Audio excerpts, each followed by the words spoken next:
Let's talk about Outlaw Johnny Black, directed by and starring Michael Jai White. Spoiler warning, I don't leave anything off the table. I assume that you've seen this movie. So, I thoroughly enjoyed this movie except for one thing, which is what I'm going to talk about first. The portrayal of Native Americans in this movie was absolutely horrendous. Comedy, satire, call it whatever you want. It was, if it was supposed to be satire, it was very, very, very poorly done. There was no balance of the portrayal of Native Americans. They were portrayed as idiots. They have no homes. Like those teepees were just like a tent with a thin ass mattress.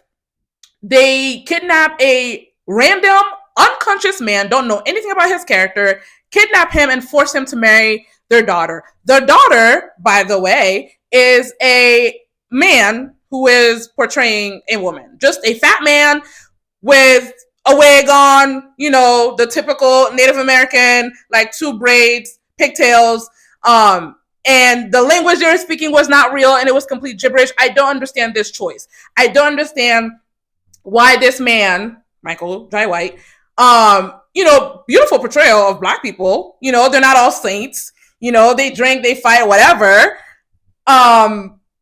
Decides to take control of, Black people's image and the Western genre, does a great job with it, and decides to kick down on Native American portrayals.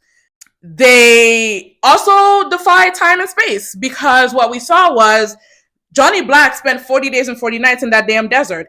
It took so long that his horse died of thirst and he almost died. But somehow the Native Americans made it from wherever the hell they were in 10 minutes for the final battle to shoot an arrow and save his life. Like, if that entire thing fell flat to me. Could have been left out. Had it been left out, it would have been a 10 out of 10 movie for me. It would have been 5 stars for me. But that, to me, takes the movie down. When they kidnapped Percy, and then I saw the wedding was coming up, I was like, what am I in for? It is an independent movie.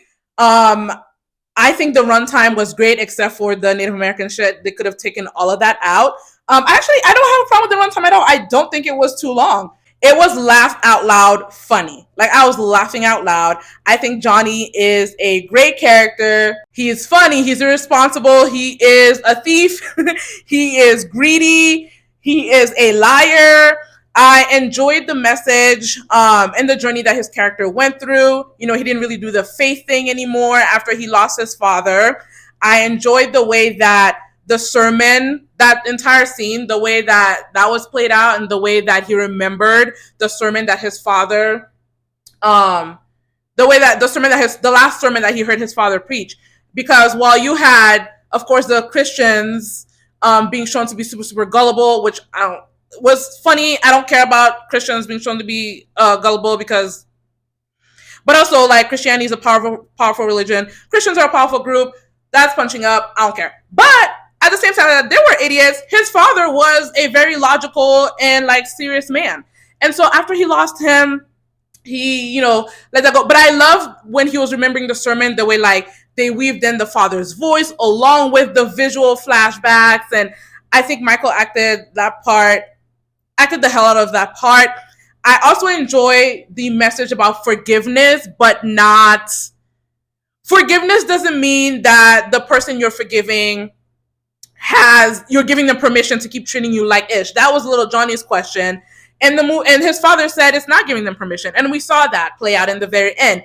The way he was holding that Bible in the very final confrontation between Johnny and Brett Clayton, the way he was holding, I was like, what is that? Like, why is he holding it like that? Is it supposed to look cool? No, that wasn't supposed to look cool. It's what came after, or as a result of him holding the Bible like that was supposed to look cool. It was just me and 2 other older men in the theater. And when he flipped that Bible back and revealed the gun and shot it off, I literally out loud was like, hell yes. I had a great time watching the movie, except for what I talked about at the very beginning. So, he forgives Brett Clayton, tells him to lay down his weapon. Brett ain't having it. He shoots. Johnny shoots and gets the drop on him. Okay, Brett is on the floor and is still trying it. And so Johnny just lets it go.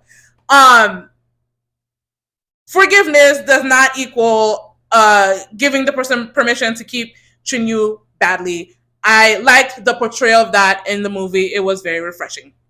Enjoyed the Johnny character very much. I also enjoyed Percy, who I feel was Johnny's main counterpart.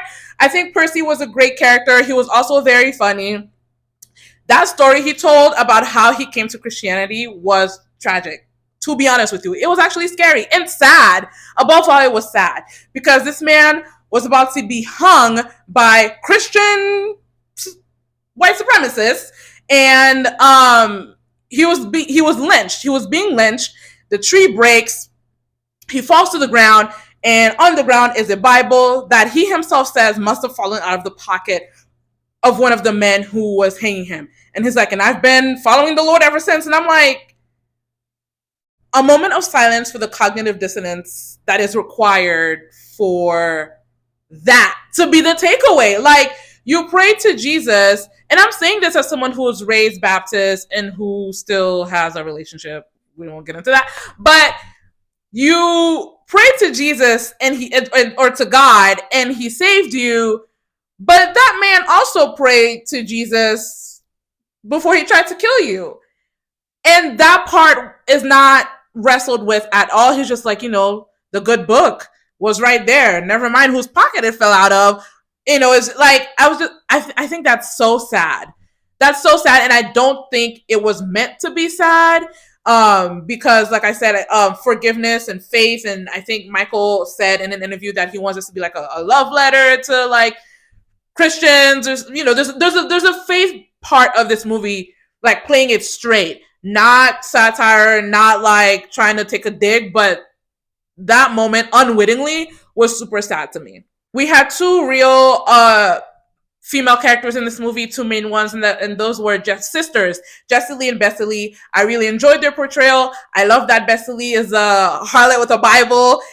She went in there and will just consent. Okay, and she was just like, "Take me to the king," And Jessie Lee loved the reveal that Jessie Lee is a woman and a community leader who believes in the power in the pen and also in the power of some pew-pews. Wonderful movie. This is the first Western movie that I've watched with Michael Jai White. I see nothing but great things about Black Dynamite on the internet. You see it right here on this poster.